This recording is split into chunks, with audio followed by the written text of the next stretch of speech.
వీడియోలు తీస్తున్నాను లోగోలకి తీయలేరు పెడతాను ఒక నిమిషం ప్రసిద్ధి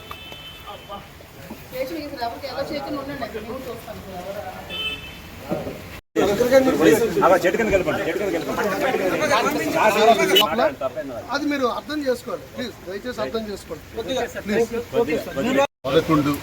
11/22 సంవత్సరం మీరు ఒక స్టేట్మెంట్ ఇచ్చారు.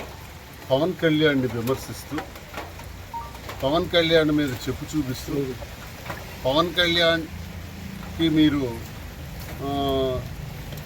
కొన్ని మాటలు కూడా దుర్భాషలు కూడా ఆడారు. అది ఎక్కడి నుంచి ఆడారు, ఏ గృహం నుంచి ఆడారు, ఏ ప్రాంతం నుంచి ఆడారు అని నాకు ఇప్పుడు స్టేషన్ SHO టెక్కలి వారు ప్రశ్నించడం జరిగింది. దీనికి కారణం ఏంటంటే ఇదే ఏడాది అంటే 2024 సంవత్సరం 11వ నెల 19వ తారీఖు అంటే కరెక్ట్గా 2 ఏళ్ళ తర్వాత నా మీద ఒక ఫిర్యాదు వచ్చింది. కిరణ్ కుమార్ అనే వ్యక్తి నా మీద ఫిర్యాదు చేశాడు. ఏంటంటే నేను పవన్ కళ్యాణ్కి తిట్టానని, విమర్శించానని, కాబట్టి నా మీద చర్యలు తీసుకోమని సెక్షన్స్ కూడా నా మీద పెట్టడం జరిగింది. 153, 154, 153, 504, 506, 505, 509, సెక్షన్ 67 of IT యాక్ట్ ఇవి పెట్టడం జరిగింది. ఈ సెక్షన్స్ ద్వారా ఈరోజు మీరు హాజరవ్వాలని 41 నోటీస్ నాకు ఇవ్వడం జరిగింది.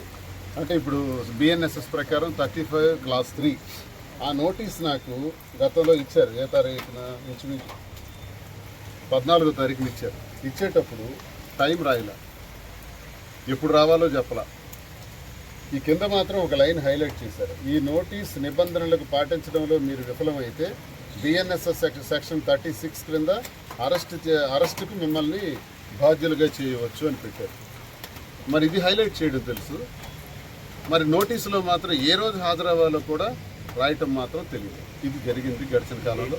మళ్ళీ నేను పై అధికారులందరికీ ఫోన్ చేసి మీరు ఇచ్చే నోటీసులో అర్థం ఏంటో చెప్పండి, అంటే నేను నోటీస్ని ఉల్లంఘించానన్న ఉద్దేశంతో మీరు అరెస్ట్ చేయాలని చూస్తున్నారా అని అడిగితే మళ్ళీ మరొక నోటీస్ పంపించారు.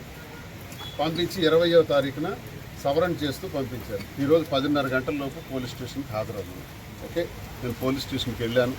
హాజరైన తర్వాత నాకు వారు అడిగినటువంటి ప్రశ్నల్లో SHO గారు మీరు స్టేట్మెంట్ ఇచ్చారా? ఇచ్చాను అని చెప్పాను. మరి స్టేట్మెంటు ఇవ్వటానికి మీరు విమర్శించారు కదా, మరి అలా మీరు విమర్శించవచ్చా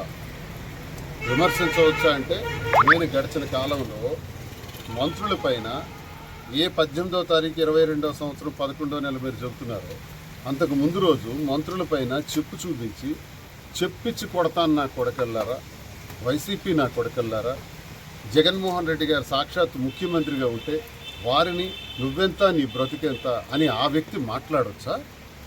ఆ వ్యక్తి ఆ రోజు జనసేన అధ్యక్షుడు కదా, ఈరోజు డిప్యూటీ చీఫ్ మినిస్టర్ ఉన్నాడు కదా, మరి ఆ వ్యక్తి మాట్లాడొచ్చా?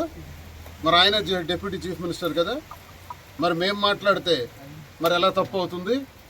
ఒక ముఖ్యమంత్రి ఇష్టానుసారం మాట్లాడతాడా, సంబోధిస్తాడా? మరి ఆ మాట్లాడినటువంటి మాటలకి నేను తిరిగి సమాధానం చెప్పాను. ఇది నా రాజకీయ దైనందిన జీవితంలో గత 25 ఏళ్లుగా నా రాజకీయాల్లో ఒక జడ్పీ వైస్ చైర్మన్గా, ఎమ్మెల్యేగా, ఎంపీగా పోటీ చేసిన వ్యక్తిగా, వైఎస్ఆర్ కాంగ్రెస్ పార్టీకి చెందిన వ్యక్తిగా, ఇప్పుడు ఎమ్మెల్సీగా మేము ప్రతిపక్షంలో ఉన్నా అధికార పక్షంలో ఉన్నా తప్పకుండా కౌంటర్ చేస్తాము. ఇది మా బాధ్యత, ఇది మా విధానం అని నేను స్పష్టంగా చెప్పడం జరిగింది. మరి మీ పైన కొన్ని ఫిల్మీ లుక్స్ అని ఒక ఛానల్ ఉంది. ఆ ఛానల్లో మీరు రకరకాలైనటువంటి కామెంట్లు పోస్ట్ చేశారని చెప్పారు. ఫిల్మీ లుక్స్ అన్న ఛానల్ నేను ఇప్పుడే వింటున్నాను, అది నాకు సంబంధం లేదు, నాకు తెలియంది అని చెప్పడం జరిగింది. నాకున్నదల్లా దువ్వాడ శ్రీనివాస్ పేరుతో ఒక YouTube channel, Duvvada Srinivas official పేరుతో ఒక యూట్యూబ్ ఛానల్, అలాగే శ్రీనివాస్ దువ్వాడ పేరుతో ఫేస్బుక్, అలాగే ఎక్స్ ఛానల్ కూడా, ట్విట్టర్ కూడా దువ్వాడ శ్రీనివాస్ పేరుతో ఉంది, ఇన్స్టాగ్రామ్ కూడా దువ్వాడ శ్రీనివాస్ పేరుతో ఉంది. ఇది నా ఛానల్స్, ఇది సోషల్ మీడియాలో నా ప్లాట్ఫామ్. అంతే తప్ప మిగతా ఛానల్స్లో ఏవేవైతే ట్రోల్ అయినాయో అవి నాకు సంబంధం లేదు. అవసరమైతే వాటిపైన నేను కంప్లైంట్ చేయాల్సి వస్తుంది. మీరు అవన్నీ పరిగణలోకి తీసుకోవాల్సిన అవసరం ఉంది. ఆ ఫిల్మీ లుక్స్ అన్నది నాకు సంబంధం లేదని అది పర్టికులర్గా 2-3 సార్లు అడిగారు. దాని మీద కూడా నేను స్పష్టంగా చెప్పాను. అయితే మీ యూట్యూబ్ ఛానల్స్, మీ తాలూకా ఫేస్బుక్ ఛానల్స్ తాలూకా టోటల్ డీటెయిల్స్ మాకు ఇవ్వండి అని ఆయన ఇంటరాగేషన్లో అడగటం జరిగింది. తప్పకుండా ఇస్తానని కూడా చెప్పాను. మళ్ళీ మీకు నా చేత సంతకం పెట్టించుకున్నారు. మళ్ళీ మీకు ఏ సమయంలోనైనా మీరు పిలవచ్చు. ఇంటరాగేషన్ కోసం ఏ సమయంలో పిలిచినా మీరు వచ్చి తీరాలి అని చెప్పారు. తప్పకుండా వస్తాను అని చెప్పాను. అది ఈరోజు జరిగినటువంటి పోలీస్ స్టేషన్లో నాకు పిలిచి వారి ఇంటరాగేషన్లో నాతో ఆడినటువంటి మాటలని మరి ప్రజలందరూ కూడా నేను తెలియజేస్తున్నాను. ఏది ఏమైనా సరే ఇది కక్ష సాధింపు చర్యల కోసం ఇలా 2 ఏళ్ల క్రితం జరిగినటువంటి ఒక ఆరోపణ, నేను ఇచ్చినటువంటి స్టేట్మెంట్, ఆ స్టేట్మెంట్కి ఇప్పుడు కేసు కట్టడం. నేను లా చేశాను, లా స్టూడెంట్ని. ఇలా 2 ఏళ్ల తర్వాత కూడా 2 ఏళ్ల 1 రోజు ఎక్స్ట్రా అయింది. 2 ఏళ్ల 1 రోజు తర్వాత కూడా ఎఫ్ఐఆర్ వేయొచ్చా? మరి ఇప్పుడైనా దానిపైన ఇదే నేను చేసినటువంటి స్టేట్మెంట్ పైన ఇదివరకు కంప్లైంట్స్ ఉన్నాయా? లేవే. మరి ఇప్పుడు ఎవరో కంప్లైంట్ ఇస్తే మీరు ఎఫ్ఐఆర్ వేయడం ఏంటి? ఒకవేళ కంప్లైంట్ ఇచ్చే వ్యక్తి ఎవరు? పవన్ కళ్యాణా? నేను పవన్ కళ్యాణ్కి దూషించానని కదా కంప్లైంట్. మరి పవన్ కళ్యాణ్ కంప్లైంట్ ఇవ్వలేదే. మరి ఎవరో కిరణ్ కుమార్ అంట. ఆ కిరణ్కి కంప్లైంట్కి సంబంధం ఏంటి? అసలు నాకు కిరణ్కి సంబంధం ఏంటి? చట్టం ఎటుపోతుంది?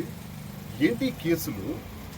అంటే సాక్షాత్తు ఒక ఎమ్మెల్సీగా ఉన్న నన్ను, ప్రజాప్రతినిధిగా ఉన్న నన్ను, వైఎస్ఆర్ కాంగ్రెస్ పార్టీకి చెందినటువంటి వ్యక్తులు అని నన్ను తెచ్చి స్టేషన్లో పెడితే, నన్ను తెచ్చి నా పైన కేసులు కడితే నేను భయపడిపోతాను. తద్వారా క్యాడర్ అంతా కూడా వైఎస్ఆర్ కాంగ్రెస్ పార్టీ నాయకులు, కార్యకర్తలందరూ చెల్లాచెదరైపోతారు, భయపడిపోతారు. ఇలా భయపెట్టి వీళ్ళని జైళ్ళు, కేసులు పెట్టించి హింసిస్తే ఆ పార్టీ దెబ్బతింటుంది అని అనుకుంటున్నారేమో. నేను ఈరోజు తెలియజేస్తున్నాను, ఒకసారి కాదు 1000 సార్లు రమ్మన్న స్టేషన్కి వస్తాను. అరెస్ట్ చేయాలనుకుంటే కేసులు కట్టి అరెస్ట్ చేయండి, జైల్లో పెట్టండి, తప్పేం లేదు. మేము నేరం అట్లా. ఇప్పుడు నేను అదే అడుగుతున్నాను. ఇప్పుడు ఎవరో కిరణ్ కుమార్ అడ్రస్ లేని, కేర్ ఆఫ్ అడ్రస్ లేని వ్యక్తి ఒక ఎమ్మెల్సీ మీద కంప్లైంట్ ఇస్తే, ఒక సీనియర్ లీడర్ మీద కంప్లైంట్ ఇస్తే ఎఫ్ఐఆర్ కట్టి స్టేషన్కి రప్పించారు. నన్ను జనసేన పార్టీకి చెందిన వాళ్ళు చాలామంది నిన్ను చంపేస్తాం, నరికేస్తాం, కనపడితే కారుతో తగలబెట్టేస్తాం అని హెచ్చరిస్తే అవన్నీ కూడా ఎవిడెన్సెస్తో పోలీస్ స్టేషన్లో కంప్లైంట్ ఇచ్చి 4 నెలలైంది. ఎఫ్ఐఆర్ కూడా కట్టారంట. ఒక్కళ్ళైనా అరెస్ట్ చేశారా? ఇంట్రాగేట్ చేశారా? స్టేషన్కి రప్పించారా?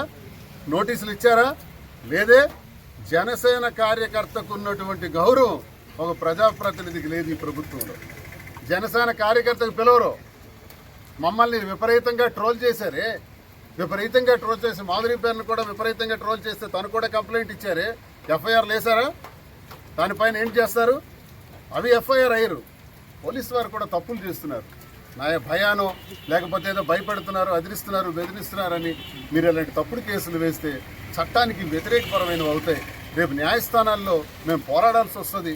న్యాయస్థానాలకు వెళ్తాం కదా, విడిచిపెట్టేది లేదు. న్యాయస్థానానికి వెళ్ళిన తర్వాత తలదించుకోవాల్సిన పరిస్థితి వస్తుందని నేను అధికారులకు కూడా ఈ సందర్భంగా తెలియజేస్తున్నాను.